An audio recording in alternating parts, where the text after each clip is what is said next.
नमस्कार प्रेक्षकांनो, आजच्या एपिसोडमध्ये सायली किचनमध्ये स्वयंपाक करत असते. तेवढ्यातच तिला अस्मिता जे काही बोललेले असते ते तिला आठवत असतं. अस्मिता तिला बोललेली असते, काय गं सायली, मी तुला सांगितलं होतं माझ्यासाठी इथे ड्रायफ्रूटचे लाडू बनवायला, तेव्हा तर बनवते असं म्हणालीस आणि आता बनवले नाहीस ना. हे सगळं मुद्दामून करतेस ना तू. सगळ्यांच्या पुढे पुढे करायचं, मग तू कशी चांगली आहेस ते दाखवायचं, मी कशी वाईट आहे ते सगळ्यांना दाखवायचं, बरोबर ना. हेच तुला सिद्ध करायचं असतं ना. तेव्हा इथे प्रेक्षकांनो, प्रताप काकासुद्धा सगळ्यांच्या समोर म्हणतात की सायली, एरवी मी तुझी बाजू घेत असतो, पण आता इथे आपली अस्मिता प्रेग्नेंट आहे आणि जर तू तिला त्रास दिलास ना तर ते मी अजिबात खपून घेणार नाही. तिच्या बाबतीत हलगर्जीपणा केलेला मला चालणार नाही आहे, असं प्रताप काका सायलीला म्हणत असतात. तेव्हा प्रेक्षकांनो, सायलीलासुद्धा वाईट वाटलेलं असतं, पण महत्त्वाची गोष्ट म्हणजे प्रताप काकांना जास्तीचं वाईट वाटलेलं असतं. तेव्हा प्रताप काका येतात आणि अर्जुनला म्हणत असतात की अर्जुन, मला हे नाटक करायला आता जमणार नाही आहे, मी तुझं हे नाटक करणारच नाही आहे. तेव्हा प्रेक्षकांनो, अर्जुन म्हणत असतो की डॅड डॅड प्लीज, हे बघा तुम्हाला हे नाटक सायलीसाठी करावं लागणार आहे. आपण जे काही करतोय ना त्याचा पॉझिटिव्ह रिस्पॉन्स आपल्याला नक्की मिळेल डॅड.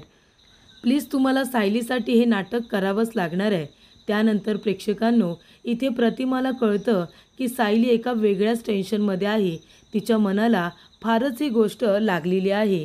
तेव्हा प्रतिमा येते आणि सायलीला म्हणत असते की सायली, तुला खूप जास्त वाईट वाटतंय ना. म्हणजे प्रताप तुझी बाजू न घेता अस्मिताची बाजू घेतली आणि तुझ्याबरोबर खूपच जास्त रूढ बोलला, याचं तुला वाईट वाटतंय ना. तेव्हा इथे सायली म्हणते, नाही प्रतिमा आत्या, मला त्या गोष्टीचं वाईट वाटलेलं नाही आहे. मी असा विचार करते की बाबा तर माझ्याबरोबर नीट बोलत होते. त्यांनी मला सांगितलं म्हणजे अस्मिताताईंची काळजी घ्यायची, हलगर्जीपणा करायचा नाही, ते सगळं मी करेनच.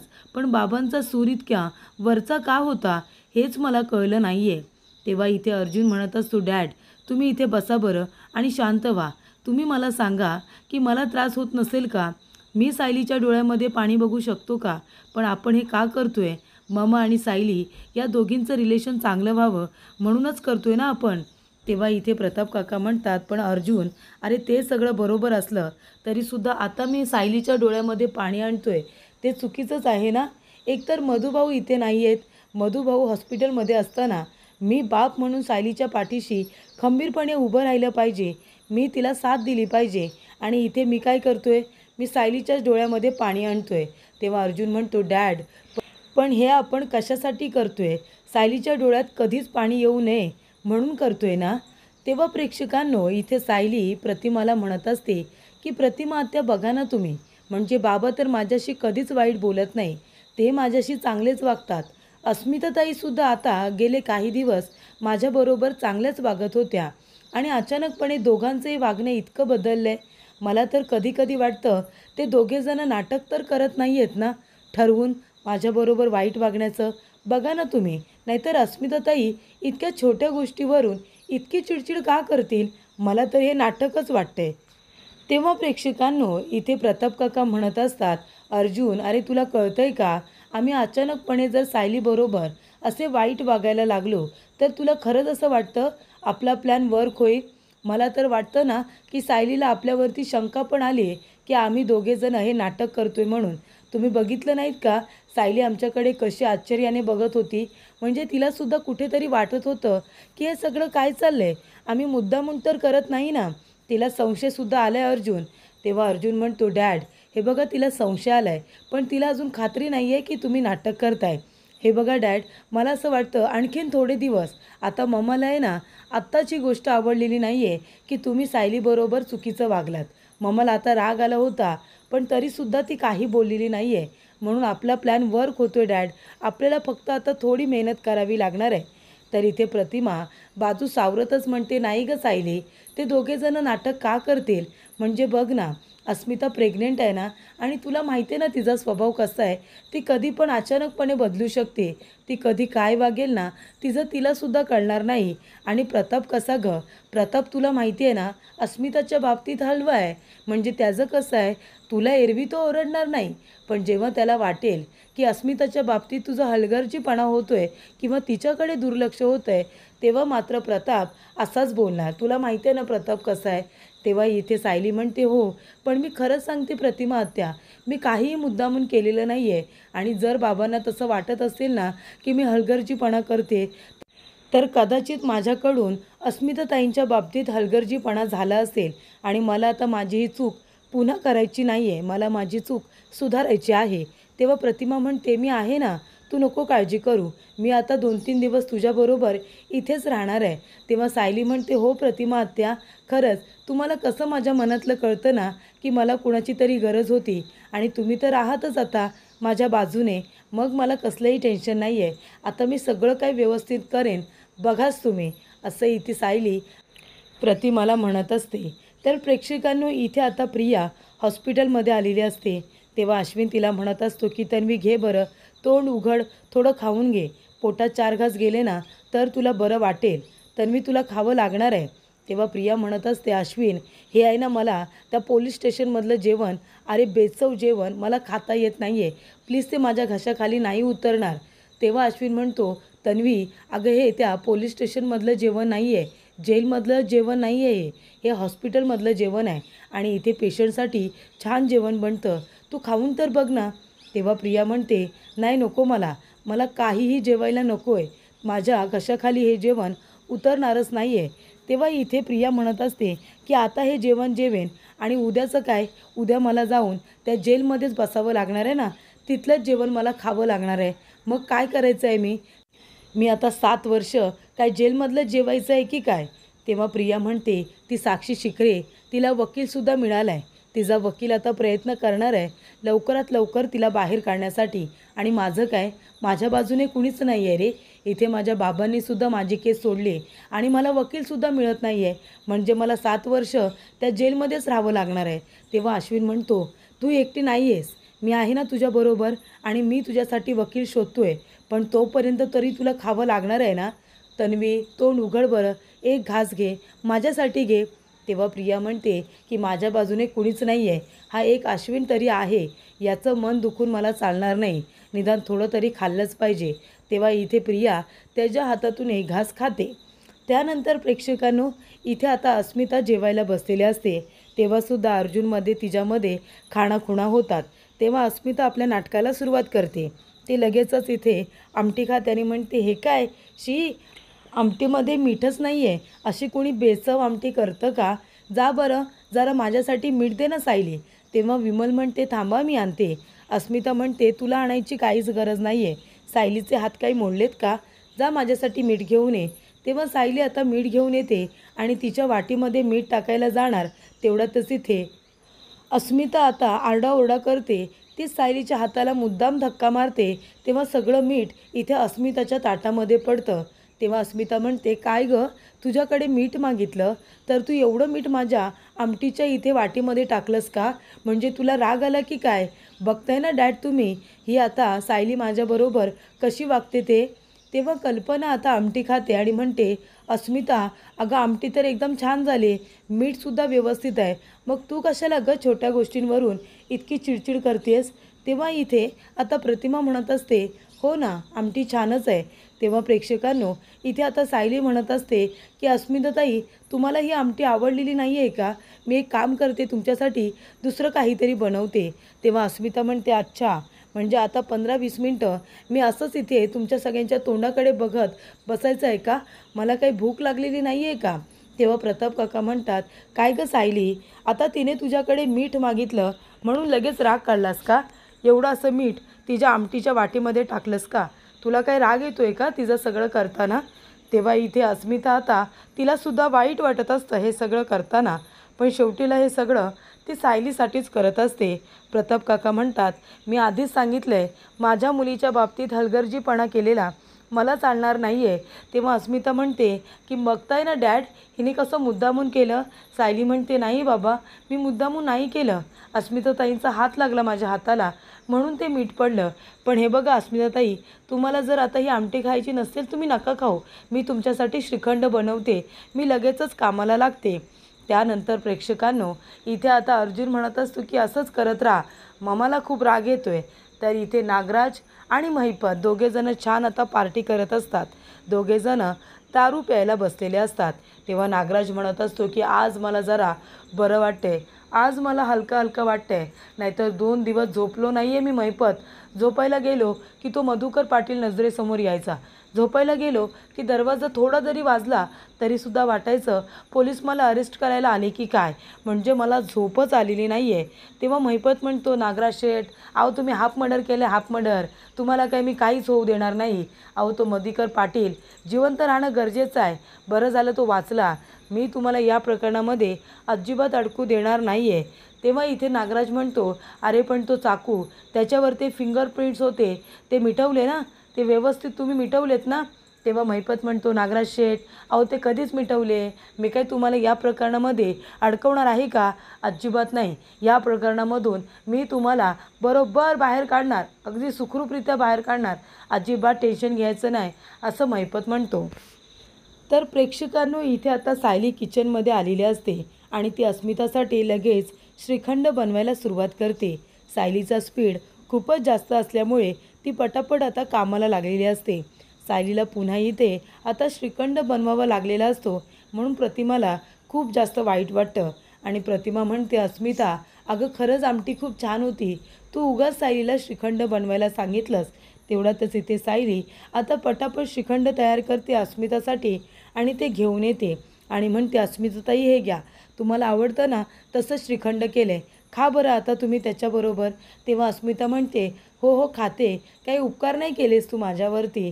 आता मला तुझं तोंड बघत खायची अजिबात इच्छा नाही आहे, कळलं ना तुला. आता मी जाते माझ्या रूममध्ये आणि तिथे जाऊन मी खाते. तेव्हा इथे अस्मिता लगेचच आपल्या रूममध्ये निघून जाते.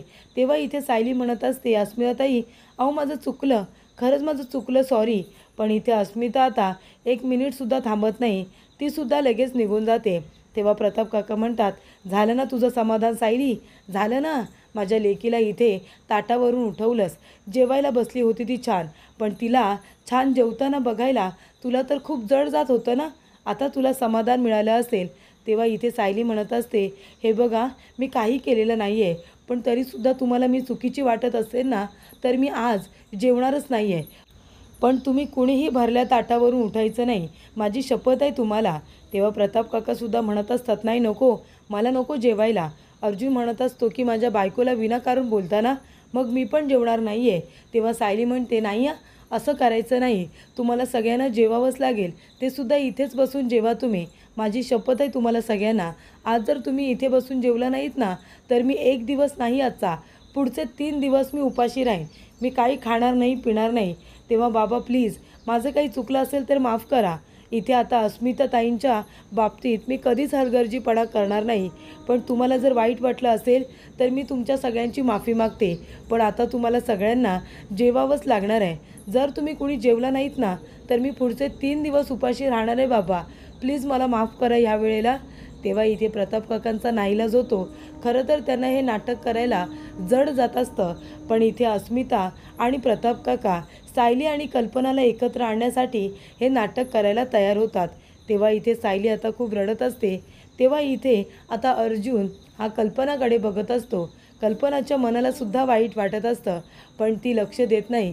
ती इकडे तिकडे बघत असते, घास खात असते, पाणी पित असते, कारण तिच्या घशाखालीसुद्धा इथे घास उतरत नसतो, कारण सायली रडत असते. तेव्हा अर्जुन म्हणत असतो की बायको, तू आता रडतेस, पण तुझं हे रडणं वाया जाणार नाही. मम्मा स्वतःच्या हाताने तुला जेवायला देणार म्हणजे देणार. तर प्रेक्षकांनो इथे आता महिपतचा फोन वाजत असतो, तर साक्षीने फोन केलेला असतो. तेव्हा नागराज म्हणतो की अरे वा, साक्षीचा फोन आलाय वाटतं, म्हणजे याचा अर्थ ह्या वेळेलासुद्धा महिपत शिकरेने आपल्या लेकीला साक्षीला जेलमध्ये फोन पाठवला वाटतं. तेव्हा इथे महिपत म्हणत असतो, नागराज शेठ, अहो तुम्हीच मला सांगा, माझ्या लाडक्या पोरीजवळ बोलल्याशिवाय माझ्या घशाखाली घास उतरणार आहे का? मला करमणार आहे का? सांगा बरं तुम्ही. म्हणून माझ्या लेकीला फोन पाठवण्यासाठी त्या हवालदाराला हाताशी धरलं, त्याला पैसे चारले आणि माझ्या लेकीपर्यंत मी फोन पाठवलाच. तेव्हा इथे आता महिपत म्हणत असतो की त्याची गरजसुद्धा आहे ना, लेकीजवळ बोलल्याशिवाय मला काही करमणार नाही. त्यानंतर इथे महिपत म्हणतो, बोल साक्षी बोल, तू हेच विचारायला फोन केलायस की नाही की त्या वकिलाने काम सुरू केलं की नाही? त्या वकिलाने काम सुरू केले. अजिबात काळजी करू नकोस. तेव्हा साक्षी म्हणते, अण्णा ते नंतर विचार करेन मी कधी सुटणार आहे ते. पण ती प्रिया आहे ना, प्रिया, ती जेलमधून बाहेर पडले. अहो, एक नंबरची नाटकी मुलगी आहे ती. तुम्हाला माहिती आहे की तिने काय केलं? बरोबर 2-3 दिवस उपाशी राहिली म्हणून तिला थकवा आला, विकनेस आला आणि मग तिचा BP लो झाला, तिला चक्कर आली. आणि मग काय, तिचा नवरा तो अश्विन आणि पोलीस इन्स्पेक्टर यांच्यावरती दबाव आणून तिने स्वतःला हॉस्पिटलमध्ये ॲडमिट करायलाच लावलं. आणि तो अश्विन मूर्ख, त्यानेसुद्धा त्याच्या बायकोला हॉस्पिटलमध्ये ॲडमिट केलं. अशा रीतीने ती इथून बाहेर पडली. अण्णा काहीही करा, पण ती जास्त दिवस बाहेर नाही राहिली पाहिजे. तेव्हा महिपत म्हणतो, हो का? तेव्हा इथे साक्षी म्हणते, अण्णा ती परत यायच्या आधी मला काही करून इथून बाहेर पडायचंच आहे. तेव्हा प्रेक्षकांनो, इथे आता महिपत म्हणत असतो, नागराज शेठ, अहो ती प्रिया आहे ना, ती जेलातनं बाहेर पडली, हॉस्पिटलमध्ये ॲडमिट झाली. ती छान अशी बाहेरच्या खाटेवरती आरामात पडली असेल आता. पण मला एक गोष्ट कळत नाही आहे, ती आता हॉस्पिटलमध्ये कशासाठी आली आहे? आजारी पडली आहे म्हणून, की तिच्या डोक्यामध्ये नक्कीच काहीतरी प्लॅन चालला आहे म्हणून, असं महिपत नागराजला सांगतो. तेव्हा ते दोघेही आता टेन्शनमध्ये आलेले असतात. तर प्रेक्षकांनो, एका बाजूला इथे सायली आता आवराआवर करत असते. तेव्हा प्रतिमा म्हणते, सायली अगं कशाला उपाशी राहतेस? हे बघ, जे काही झालं ते झालं. प्रताप अस्मितासाठी जे काही बोलला ते चुकीचंच होतं, पण तू स्वतःला त्रास करून घेऊ नकोस. हे बघ, तुझी काही चूक नव्हती, तू जेवून घे बरं. तेव्हा सायली म्हणते, नाही प्रतिमा आत्या, आज मी जेवले नाही ना, स्वतःला जर शिक्षा करून घेतली ना तर मला आठवणीत राहील की मला अस्मिताताईंच्या बाबतीत थोडासुद्धा हलगर्जीपणा करायचा नाही आहे. हे बघा, माझं काहीतरी चुकलं असेल म्हणून तर बाबा माझ्यावरती रागवले ना, म्हणून मला आता स्वतःला शिक्षा द्यायची आहे आणि मग मला अजिबात काहीही चुकीचं करायचं नाही आहे. कदाचित त्यांनी मला सांगितलंच असेल लाडू बनवायला, माझं लक्ष नसेल, माझ्या डोक्यामध्ये मधुभाऊंचे विचार सुरू असतात ना, कदाचित मी विसरले असेल आणि त्याचमुळे हा गैरसमज झाला ना, म्हणून मला आता काहीही खायचं नाही आहे, जेणेकरून माझ्या लक्षात राहील की मला कुठलीही अस्मिताताईंच्या बाबतीत चूक करायची नाही आहे, हलगर्जीपणा करायचा नाही आहे. तेव्हा इथे प्रताप म्हणत असतो, अर्जुन बघितलंस ना, अरे मी वाईट वागलो म्हणून सायलीला किती वाईट वाटतं आहे. ती आता जेवतच नाही आहे. ती जर जेवली नाही ना तर हे नाटक मी करणार नाही आहे, मी आत्ताच सांगतो. तेव्हा अर्जुन म्हणतो, डॅड मी तिला समजावेन, तुम्ही अजिबात काळजी करू नका, प्लीज तुम्ही शांत व्हा. तेव्हा इथे अर्जुन आपल्या डॅडला समजावत असताना आणि अर्जुन इथे सायलीला समजवण्यासाठी खाली येत असताना बघतो तर काय, कल्पना आता तिथे आलेली असते आणि कल्पना आता प्लेट आणि वाटी घेऊनच आलेली असते. ती इथे सायलीला आता पोळी वाढते, आमटी घेते, भाजी वाढते आणि म्हणत असते की हे जेवण मी हिच्यासाठी वाढते. कारण प्रतिमा म्हणते, कल्पना अगे हे ताट तू आता कुणासाठी वाढतेस? तेव्हा कल्पना म्हणते, हिच्यासाठी, कारण आमटी ठीक होती. अस्मिताच्या बाबतीत जे काही झालं त्याच्यामध्ये सायलीची काही चूक नव्हती. अस्मिताने उगाचच कांगावा केला. मग जर आपली चूकच नाही आहे तर आपण शिक्षा करून का घ्यायची? आपण उपाशी का राहायचं? मला माहिती आहे तिच्या बाबतीमध्ये कुठलाही हलगर्जीपणा हिने केलेला नाही आहे. ती तर उलट अस्मिताची खूप काळजी घेते, तिचे संपूर्ण डोहाळे ती पुरवत असते, मी बघते ना. मग आता अस्मिताने जे काही केलं ते चुकीचंच होतं. तिच्या गुन्ह्याची शिक्षा हिने का भोगायची? त्याच्यामुळे ही जी काही चूक नाही आहे, जर चूकच नाही आहे तर शिक्षा भोगायचा प्रश्न येतच नाही. तिच्यासाठी हे ताट वाढले, जेवून घे, असं इथे कल्पना आता सायलीला म्हणत असते. तेव्हा प्रतिमाला मनातल्या मनात खूपच जास्त आनंद होतो, तर इथे सायलीसुद्धा पूर्णपणे खुश झालेली असते. तर प्रेक्षकांनो, पुढील भागामध्ये इथे आता अर्जुन म्हणत असतो की आम्ही दोघेजणं खरेदीला चाललो आहे, शॉपिंग. तेव्हा अस्मिता म्हणते, नाही मखर. तेव्हा अर्जुन म्हणतो, नाही शॉपिंग. इथे अस्मिता म्हणत असते, आधी मखर. तेव्हा दोघे हट्ट करत असतात. तेव्हा कल्पना म्हणत असते, अस्मिता त्या दोघांना जिथे बाहेर जायचं आहे तिथे जाऊ दे. आणि तसंही आता मखरची सगळी तयारी होतच आली, थोडाच उरला आहे, तो बनून जाईल. अर्जुन आणि त्याच्या बायकोला शॉपिंगला जायचं आहे ना, ते काय ते म्हणतात डेट की काय, त्या दोघांना डेटवरती जायचं असेल तर जाऊ दे ना, तू कशाला त्यांना अडवतेस? जा अर्जुन, मखरची सगळी तयारी होतच आली, तुम्हाला डेटवरती जायचं आहे ना, तुम्ही जा. तेव्हा इथे कल्पना आता सायलीची बाजू घेते अक्षरशः आणि अस्मिताला इथे दटावून सांगते. त्यामुळे इथे अस्मिता आणि प्रताप काका, अर्जुन यांनी जो काही प्लॅन केला आहे तो आता वर्क होतोय असं इकडे सगळ्यांनाच वाटतं. प्रतिमासुद्धा खूपच जास्त खुश होते की सायलीबरोबर कल्पना चांगली वागायला लागलेली असते. तेव्हा प्रेक्षकांनो, सायलीचा आनंद बघा, इथे आता गगनात मावेन असं होत असतो. तिला कंट्रोलच होत नाही.